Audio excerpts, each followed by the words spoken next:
Welcome to the next lecture on poisoning. The topics we'll address in this lecture are explaining the different routes of entry that poisons can take into the body, list some steps to prevent poisoning at home, the role of the poison control center, swallowed and inhaled poisons, and then poison ivy, oak, and sumac, or absorbed poisons. First, let's go over the routes of entry. There's ingestion, or quite literally swallowing a poison. There's inhalation, where the poison is airborne and then is inhaled into the lungs. And then there's absorption. In an absorption, the poison gets on the skin and then is literally soaked into the skin and gets into the body. So far as prevention in the home is concerned, I think it is important to discuss briefly what we can do to avoid poisonings in the home. Most poisonings occur in the home.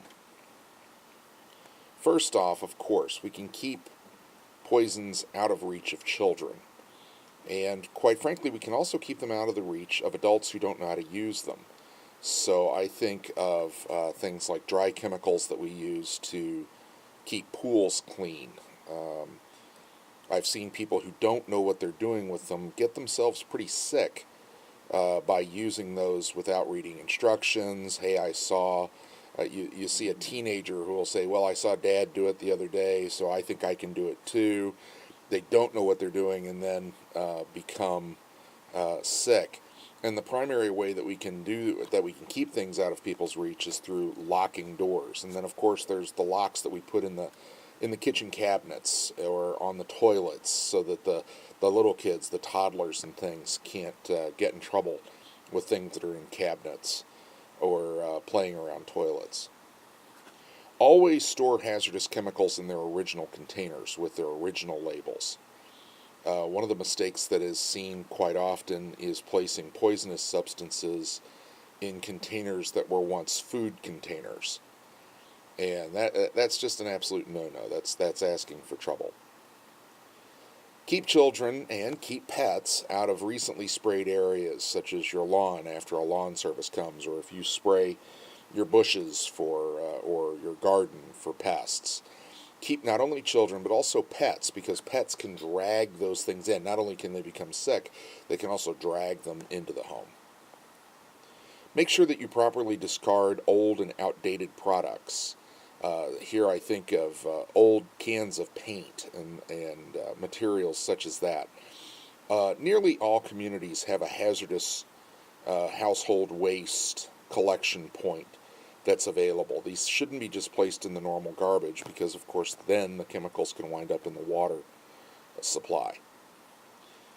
Also, teach children to recognize poisons, and I'm going to show you a fairly new, it's not brand new, but a fairly new icon that's being used to train children to stay away from poisons. So what about the Poison Control Center? The Poison Control Center has one national number, and this is it, 800-222-1222. The unique thing about the Poison Control Center number is no matter what part of the country you're in, the number is the same. And when you call in, the system can determine where you are and put you in contact with the Poison Control Center that covers the region where you are.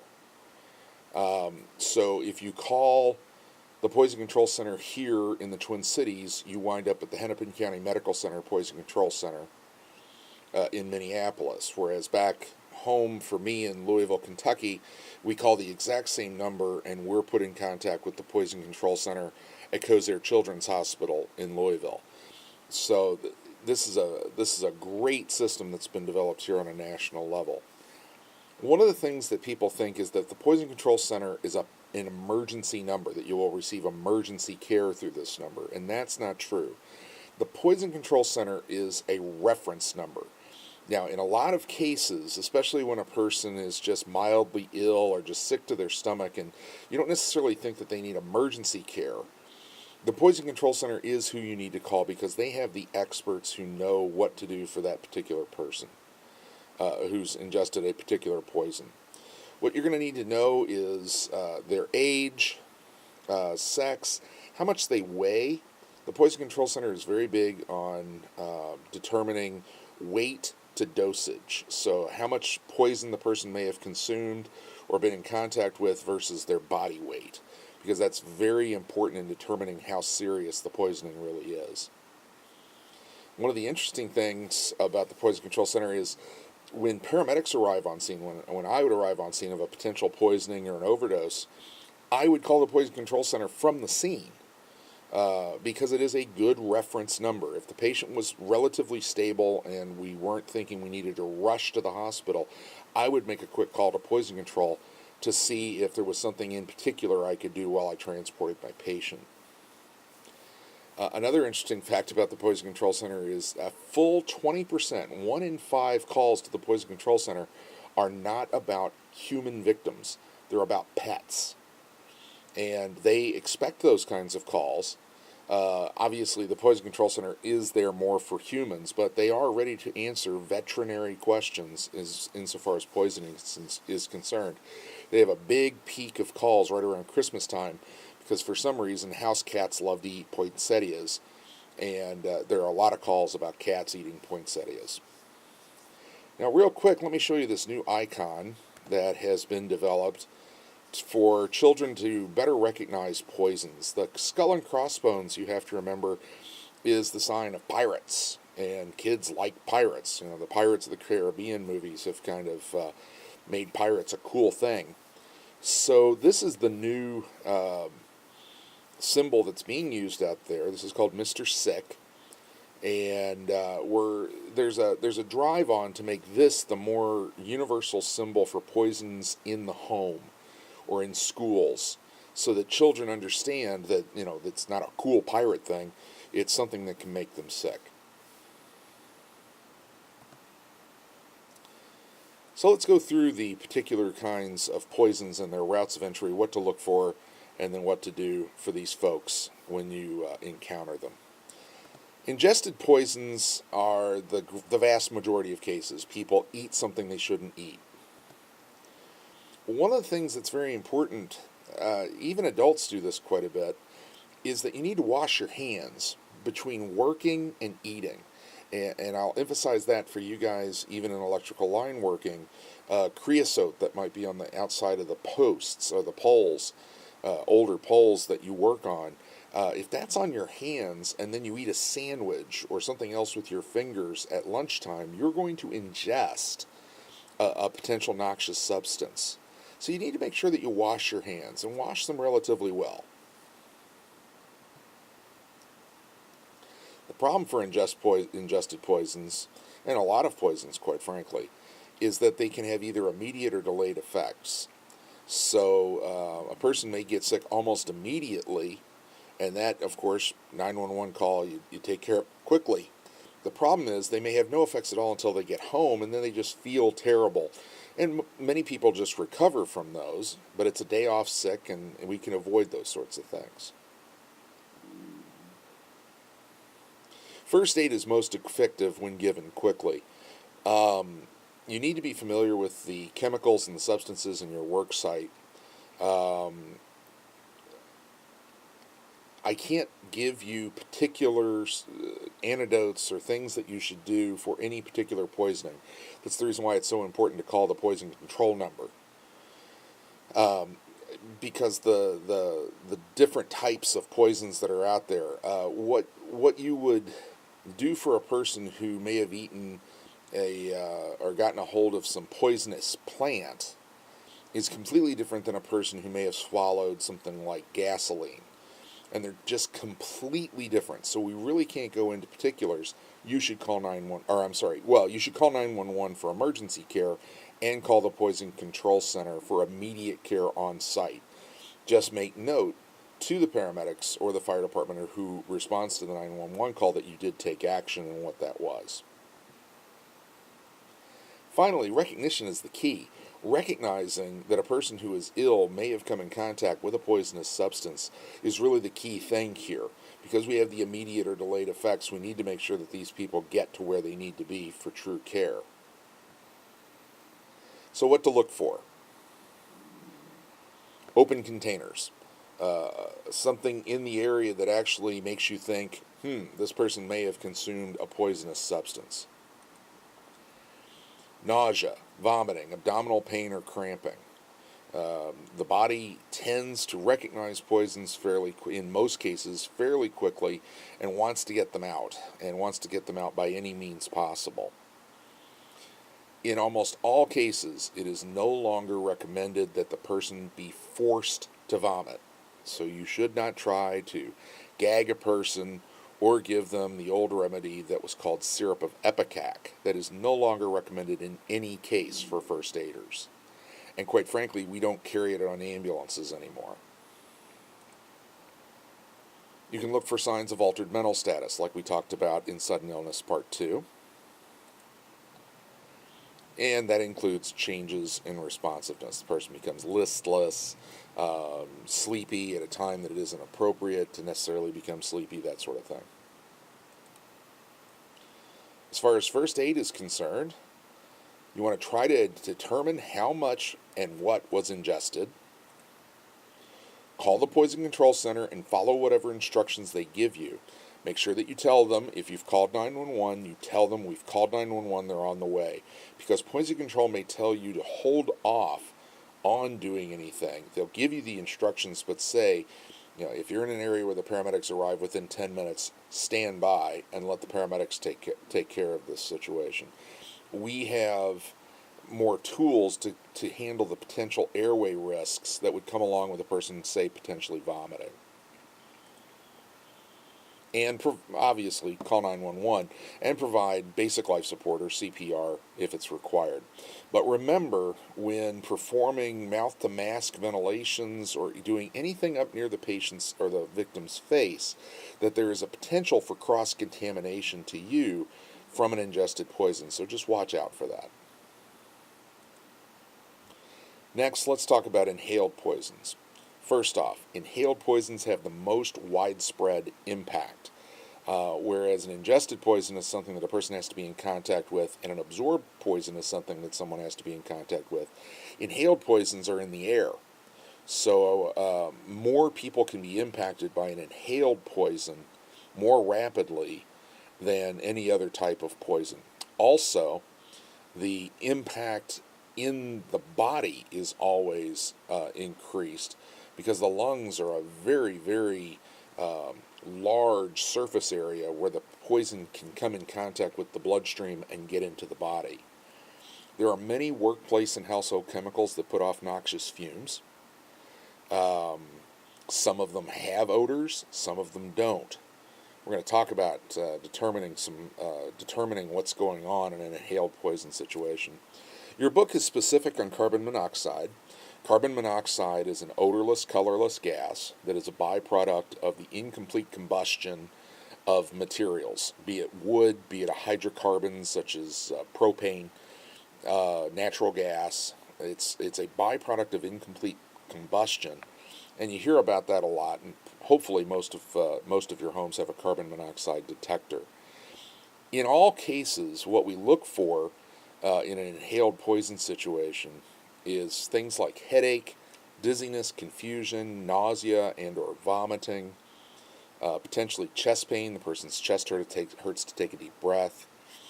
If the person gets a pretty substantial dose, we may even see seizures, as the body's capability of processing oxygen properly is interfered with, and the brain begins to become chaotic in its electrical signals. And then finally, I want to emphasize that anytime you walk into a workplace and everybody was fine at the beginning of shift, and now suddenly there's more than one person who's displaying similar symptoms, such as those higher on the list, you should regard that as a potential inhaled poisonous situation.